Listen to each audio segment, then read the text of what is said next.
and today's lesson is migration and urbanization. In the last chapter, we have discussed about migration and we have discussed about in-migration and out-migration. We have learned that when people move out from some place, that is out-migration from that place, and when people move into a place, that is in-migration. In this chapter, we will be discussing about the factors which cause migration and also the other related aspects of migration. So let us start. What is migration? The movement of people from one place to another for different purposes is called migration. Now those purposes can be permanent or temporary. The movement of people can be temporary or permanent. Suppose someone is moving from one city to another just for a day. That is temporary migration. He comes back to his original place. But one person who moves permanently is permanent migration. The person who is migrating from one place to another is known as the migrant. In the previous chapters, you have studied about in-migration and out-migration. Both in-migration and out-migration play a significant role in the redistribution of population. Places from where out-migration is happening, or from places where people are moving away, that place will be having lesser population as compared to the place where people are moving in, or places which are having in-migration. Now, what are the factors which cause migration? Those factors are classified as the push and the pull factors. Suppose a person lives in a city and the city is not able to cater to the needs of that person, or that city is not having the proper resources so as to satisfy the needs and the demands of that person. Now that person moves away from that city, or the person A moves away from the city X. The city X is pushing person A so as to move into another city. And suppose there is another city Y. That city Y has all the facilities which the person A wants. It is catering to all his needs. It will be fulfilling all his demands. It will be having all the facilities which A wants. So the person A will be moving to the city. So that person A moves to the city Y just because the city Y is having all the facilities he needs. So the city Y is pulling that person A towards himself, while that city X is pushing person A so as to move away from the city X so as to go to city Y. The urban areas which have good employment opportunities, transport, industries, mining, trade, etc., which act as the pull factors. So it is being said that those places which are having good employment opportunities, or those places which are having proper facilities, act as the pull factors. These facilities offer modern and luxurious lifestyle. They act as a magnet to attract people to the push areas. Push factor areas are not well developed. That is why those places are pushing people so as to move to the pull factor areas. They face adversities. Adversities means problems. So people in those push factor areas, they face problems like unemployment, hunger, crime, starvation. Those areas are thus pushing these persons, or the persons living in those areas or cities, so as to move to other places which are having proper facilities, proper infrastructure, so as to fulfill the needs of the people. So persons move from the push factor areas and go into the pull factor areas. We next have the modes of migration. Now migration can take place within a country or between two countries. The migration within a country is called national migration, while the migration that takes place between two countries is called international migration. On the basis of direction of movement of people, migration can be categorized into four types. Those four types are rural to urban areas, when people move from rural areas to urban areas. Then there is urban to urban areas, when people move from one city to another city. Then we have urban to rural areas, when people move from one urban area to another rural area. And there is rural to rural area, maybe when people move from one village in search of facilities into another village. So these are the four kinds of migration which we have. There are the causes of migration. There are a variety of reasons that cause migration. Based on the syllabus of Standard 8, we have four main causes of migration. We have employment, marriage, education, and lack of security. When we talk of employment, we have to keep in mind that employment is the need of most of the people. We require to be employed so as to be able to fulfill our needs. And those employment opportunities, if is present in one city, people will be moving to that city so as to get employment. People migrate in large numbers from rural areas to urban areas. Most of the times the rural areas do not have such opportunities of employment which the urban areas have. The urban areas have factories, industries, different offices, banking sectors, the infrastructural sector, which provide lots of opportunities for employment. Those employment opportunities are not present in the rural areas. So people naturally move from the rural areas to the urban areas so as to find more, opportunities for employment. Urban areas offer employment in various sectors that include trade, commerce, transport services, industries, etc. Next we have marriage. Coming to the Indian context, marriage is one of the most important reason for social migration. Most of the times when a girl gets married or when a woman gets married, she has to move to her in-laws place or to a different city after marriage. This is one of the most important feature that causes social migration. It is a social factor of migration. Especially the girls have to migrate to their in-laws house after marriage. Another important factor of or another important reason for migration is education. We all know that urban areas or specific urban areas offer lots of opportunities for education. They have schools, colleges, different universities, and those places are the ones which are sought after by students. So students move from places where there is not that amount of educational opportunities to the other places or to the urban areas which are having educational or proper educational opportunities. Urban areas are floated with a variety of educational institutions. To get higher education, people move towards the cities. Many of them settle down in the cities for earning a livelihood. So it means that people who go to those cities so as to study, they at times or most of the times they settle down in those cities in search of a livelihood or in search of employment. You have to change one word over here. Urban areas are floated, it won't be floated, it will be flooded. Next we have lack of security. There are some places all over the world, also in India, which are not that secure. People may not feel that secure in those places, maybe because of underlying social factors. So people do not feel secure, so people move from that place into other places which offer them security of life and also security of property. Interethnic conflicts. Interethnic conflict refers to those conflicts which happens between two different groups of people. So interethnic conflicts and political disturbances push rural people to urban areas. Not only that, not only from rural to urban areas, it may also happen from urban areas to urban areas. Those urban areas which are having lack of security, people will be moving out from that urban area to another city or another place which will be having proper security. In cities, they feel safe and secure under proper law and order. What are the consequences of migration, or what are the effects of migration?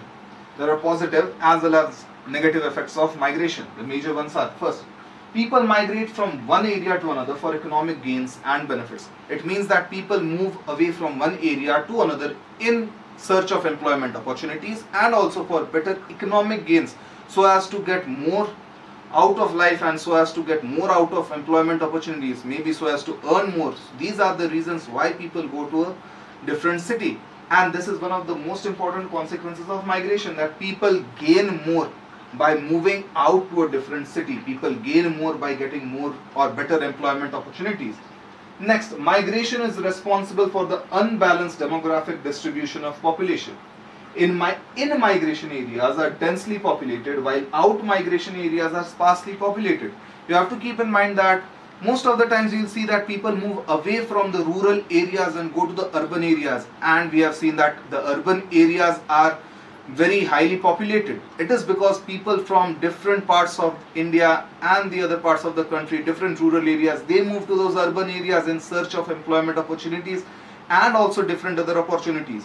That is why the urban areas have a higher amount of population, and the rural areas from where out migration is happening, those areas are not having that much amount of population. So the urban areas or the places where there is in-migration will be having higher population than the places of out-migration which will be having lower population. Next, it affects the age and the sex composition of population of both in-migration and out-migration areas. What it actually means is that most of the times it is the men who move out from one city to another so as to search for better employment and for job opportunities. It means that some places where the men are moving out of that area or if it is let us take for example a village from where men are moving out and going out to a city so as to find opportunity for employment, that village or that rural area will be having lesser amount of men as compared to the city where more men are there. Why? Because the people from or the men from the rural area went to that urban area, so there will be a distribution or redistribution of that sex ratio. In the urban area there will be more of males, and in the rural areas there will be lesser of the males, because the males have moved away from the rural area to the urban area in search of better employment opportunities. Next, migration also enhances unity in diversity. Migrants are the good agents of social change as they bring new ideas, customs and cultures of their native areas. This is particularly important in a country like India. India is a vast country with many different cultures, languages and people of different ethnic backgrounds. So when people move from one place to another, there happens or intermingling happens. There is a diffusion of culture, and also different people come together and they start appreciating each other's culture, customs and religion. This causes proper social balancing and also helps in the unity and diversity of a country. We have already discussed that the migration can take place at national or international level. At international level, people move to developed countries and to developed continents so as to find better employment opportunities and at times for educational purposes. Some of the most important areas where migration happens or international places where Indians migrate to will be the European Union, Australia, New Zealand and the United States as well as Canada. Now, international migration is mostly for educational and for job purposes. This at times causes a serious problem which is called brain drain. What actually happens is, when people or suppose Indians move away from India in search of better employment opportunities or job opportunities to a different country, what is happening here is the talent which those Indians had will now be moving away from India to a different country. That will be gaining the other country where the Indians are moving to, and it will be a loss of India, loss of talent for India, loss of brain for India. This is called the brain drain, and this is one of the most important negative factor of migration. But this also has a positive benefit somewhere. It is so that those people who move out of the country to a different country in search of employment opportunities, they send remittances. What remittances means is that when those people in a different country will be sending money to India, because they have their families in India, they may have their relatives in India, when they are sending the money from a different country to India, what happens is that India gains, or the country where they are sending the money, in this case India will be gaining foreign exchange. This is actually good for the economy, and India is one of the countries in the world which has very high amount of remittances coming in, mostly from the state of Kerala. Next, we have the government should take adequate steps to reduce the problem of brain drain in order to stimulate economic activities. In order to do that, government has to provide proper educational and also infrastructural facilities which promote proper or better employment facilities in the country. If that happens, people may not move away from India to a different country, and the opposite may take place. People will be coming from different countries to India in search of employment opportunities. Another very important consequence of migration is urbanization. Urbanization is the movement of people, or the gradual movement of people from the rural areas to the urban areas, or from the villages to the cities. Urbanization, this concept of urbanization came up after Industrial Revolution, when people started moving from the rural areas in search of employment opportunities to the urban areas, or to the places where the industries and the factories were set up. Urbanization, in this process the population shift from the rural to the urban areas. Urbanization, or the urban areas are usually thought to be centers of business, commerce and industry. There are positive and negative effects of urbanization. Let us discuss the positive effects first. First, it increases economic activities. What it actually means is that when there are lots of people moving in from the rural areas to the urban areas, those people will be requiring housing facilities, those people will be requiring food, those people will be buying other things. That causes economic activity, or that increases the economic activity in the or in that urban area. Next, it boosts local culture. When people go to a different city, they become a part of that city's culture. So it will be a boost for that local culture of the city. Next, services and shops become more accessible. People who are in the rural areas, they do not have that much access to different kinds of services. But when they move to the urban areas, they have those services like telephone services, hotel services, IT services, or the information technology services, the phone services. Those services become very accessible for the people who are moving in from the rural area to the urban area, because in the urban area, those services are found in plenty. Now, there are also negative impacts of urbanization. First, it leads to unemployment. You have to understand, or what you have to understand over here is that when lots of people chase very few amounts of jobs, it will be causing unemployment. When people move in from the rural areas to the urban areas, they move in lakhs of numbers from different parts of India to a city, and those city may not be able to handle, or those cities may not be able to provide employment opportunities for so many people. That is why it leads to unemployment. That is why people moving in from rural areas to the urban areas at times face poverty and have to live in very dingy and shanty lodgings near the slum areas or in the slum areas. Next, it causes serious health hazards. Discussing on the previous topic of the slum areas, when people live so close by in so many, or when people are living so close by in such unsanitary and unhygienic conditions, there will be serious health hazards for those people living in the areas. Lastly, water pollution increases. Not only water pollution, there are lots of other pollution which increases. When more people are there, then the city will be, or the urban area will be having to have or run more vehicles so as to cater to the demands of those so many people.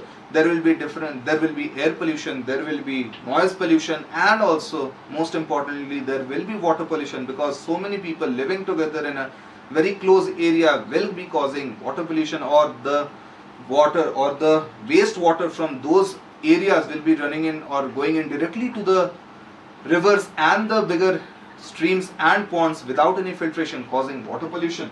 So as to remove the negative impacts, or so as to decrease the negative impacts of urbanization and to give a positive boost to the other positive impacts of urbanization, the smart city concept is becoming very popular, and India is also coming to terms with the smart city concept. What actually is a smart city? Smart city uses internet or the internet of things, or it uses the information technology services so as to cater to the different infrastructural needs of the city.